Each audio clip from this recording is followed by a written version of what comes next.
Let's take a moment together, just a quiet moment to breathe and to turn our attention inward.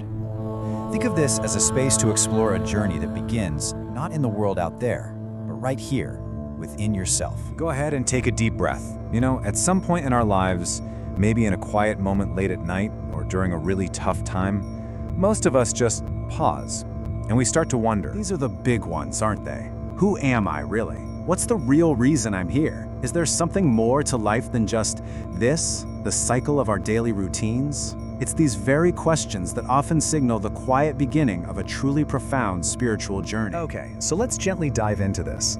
The start of this whole journey, it almost always comes from a deep, universal desire.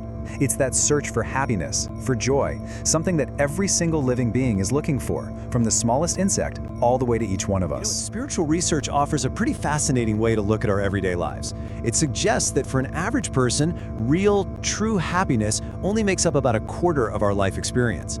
That other 75%, well, it's often colored by different levels of unhappiness. It really shows you just how slippery that lasting joy can be when we're always trying to find it in the outside world. And this brings us to a really important distinction. The happiness we get from our five senses, from our mind, from our intellect, it almost always fades. It's temporary. But there's another state, a kind of everlasting bliss, which is known as Anand. And this isn't something you find outside yourself, it's the very nature of your soul. It's something you access through a deeper spiritual connection. So, to find this bliss, we first have to gently look at what's standing in our way. The path inward really requires us to understand the obstacles that cloud our own inner peace. So for a moment, let's just reflect on our inner selves. And you know what? These obstacles, they're just a universal part of being human. In spiritual traditions, patterns like anger, or irritability, or laziness are sometimes called personality defects. And right alongside them is the ego, that feeling that we're separate from everything and everyone else. All of these things together can really cloud our awareness and make it so much harder to experience that lasting peace we're all looking for. So the big question is, how do we start to clear away these obstacles? How do we find that inner connection, especially when our modern lives are so busy? Well, the path forward is actually incredibly simple and yet so powerful. And it begins with our very next thought. According to so many saints, the absolute best practice for the times we live in, what's called the Kaliyug, or the era of strife, is simply chanting God's name. This is known as Namajapa. You see, in a time with so much distraction and mental noise, the sheer simplicity of chanting helps to focus the mind on the divine, which is the ultimate source of that bliss.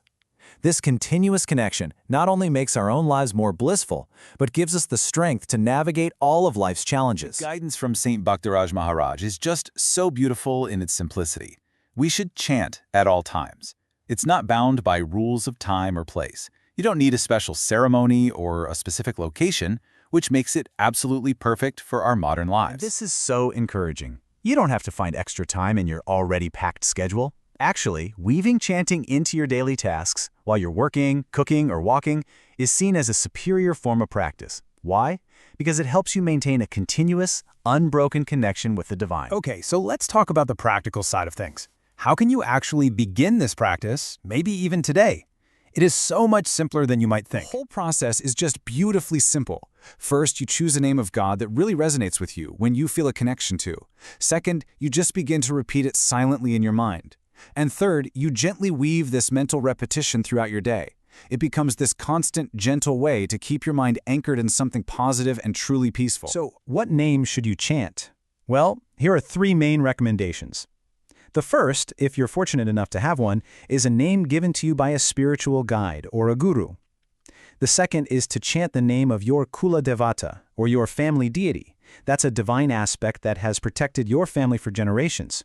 And a third powerful option is the chant Shri Gurudev Datta, which is especially helpful for bringing peace to our departed ancestors. Now, as we continue on this path, there's another element that can just profoundly support and speed up our journey. And that is the beautiful concept of a guru's grace. This specific path has a name. It's called Gurukrupayoga, and it's defined simply as the spiritual practice you do specifically to receive the blessings and the continuous grace of a guru, a realized spiritual guide. This path of grace is often considered the most direct, the swiftest way to achieve God-realisation. Think about it. A true guru has already walked the path. They can guide a seeker past all the hidden obstacles, making it a way to really accelerate your spiritual progress, especially if you're feeling a little bit stuck. So we've explored these deep concepts, from bliss to chanting to the amazing power of grace. But a spiritual journey isn't just some idea for the future. It only ever happens in this present moment, right now, and it all begins with a single, simple step. Let's take another deep breath together. Just let all of these insights settle within you. The most profound journey you will ever take is the one within. So, are you ready to begin? The invitation is so gentle, so simple. You don't need to change your entire life overnight. Just start. Just try chanting for a few minutes today, maybe while you wash the dishes or go for a walk. Just see how it feels. This journey is yours and yours alone. It's a path of self-discovery, of peace, and of connecting with the very deepest part of your being. Reflect on your inner self, and may you find profound peace and lasting bliss on your journey.